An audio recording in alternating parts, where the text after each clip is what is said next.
रुख कर लेते हैं दिल्ली की ओर। कूच पर किसानों की रणनीति तैयार हो चुकी है। बैरिकेडिंग हटने पर दिल्ली की ओर करेंगे कूच किसान। 22 जुलाई को किसान संगठनों की बड़ी बैठक है।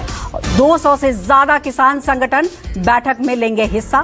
राहुल, अखिलेश, स्टालिन से भी मिलेंगे किसान नेता। तो बड़ी खबर, 200 से ज्यादा किसान संगठन बैठक में लेंगे हिस्सा, तो दिल्ली की तरफ कूच करेंगे। ये अपने आप में बड़ी खबर है। हरियाणा और पंजाब के बॉर्डर के ऊपर बैठे हुए किसानों ने दो टूक फैसला कर लिया है कि जब भी बैरिकेड हटाए जाएंगे तो वो दिल्ली कूच करेंगे। फिलहाल इस समय हमारे साथ अभिमन्यु पहाड़ है। लेकिन निश्चित तौर पे ये हमने तय कर लिया है संयुक्त किसान मोर्चा, गैर राजनीतिक और किसान मजदूर मोर्चा ने, कि हम 13 फरवरी को दिल्ली जाने का फैसला करके निकले थे और शांतिपूर्ण हमारा कार्यक्रम चल रहा है। सरकार द्वारा बहुत ज़्यादा हिंसा करी गई उसको रोकने के लिए। अब माननीय हाईकोर्ट या माननीय सुप्रीम कोर्ट के आदेश के अनुसार अगर हरियाणा सरकार रास्ता खोलेगी, अगर बैरिकेड हटाएगी, तो निश्चित तौर पे हम दिल्ली जाएंगे। हमारा दिल्ली जाने का कार्यक्रम है, शांतिपूर्ण तरीके से हम जाएंगे।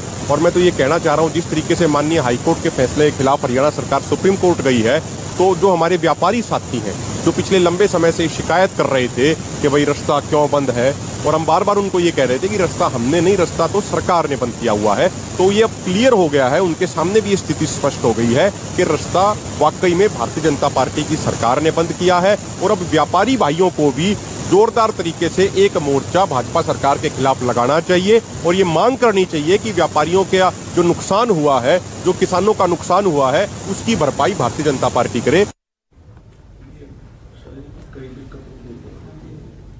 उन्होंने तो कुछ किया नहीं था, ट्रैक्टर तोड़े गए।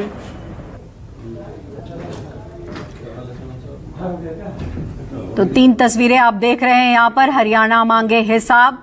वहीं अमित शाह ने आज जिस तरीके से वहां सम्मेलन में भाग लिया, उसकी तस्वीर आपको दिखाई पड़ रही है। वहीं दूसरी तरफ किसानों की तरफ से जो बैठक हुई है और उसके बाद दिल्ली कूच करने की बात कही गई है, वो तस्वीर आप सीधे यहां पर देख सकते हैं स्क्रीन पर। तो 3 तस्वीर।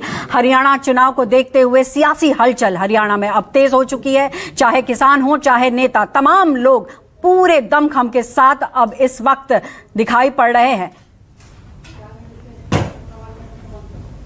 तो आइए सीधे रुक करते हैं हमारे संवाददाता विशाल अंगरीश का। विशाल, हरियाणा की तस्वीर दिख रही है कि अब यहां सियासत काफी तेज हो चुकी है, और ऐसे में जिस तरीके से अब बयान सामने आ रहे हैं, क्या लग रहा है हरियाणा में जब चुनाव होंगे तो किस दिशा में जाएंगे?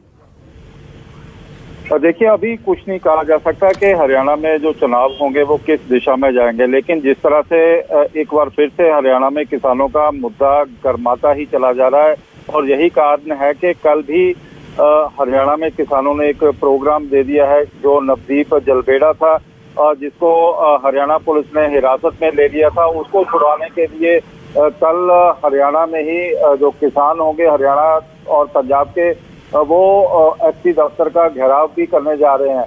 और वहीं पर किसानों ने साफ और स्पष्ट भी कर दिया है कि आने वाले समय में जब भी, चाहे वो शंभू बॉर्डर हो, चाहे फिर खनौरी बॉर्डर हो, जब भी ये खुलेंगे तो वो सीधा दिल्ली कूच करेंगे। और इससे पहले वो दिल्ली जाकर वहां पर कॉन्स्टिट्यूशनल क्लब में एक सेमिनार भी करने वाले हैं, और वहीं पर leader of opposition Rahul Gandhi समेत इसी तरह जो अपोजिशन के दूसरे नेता हैं उनसे भी संपर्क किया जा रहा है। बिल्कुल, देखिए सियासी हलचल लगातार हमें दिखाई पड़ रही है, और जैसे जैसे चुनाव नजदीक आते हैं ऐसी तस्वीरें भी दिखनी शुरू हो जाती है। बहुत बहुत शुक्रिया विशाल आपका। अब वक्त हो चला है एक छोटे से ब्रेक का। देखते रहिए न्यूज।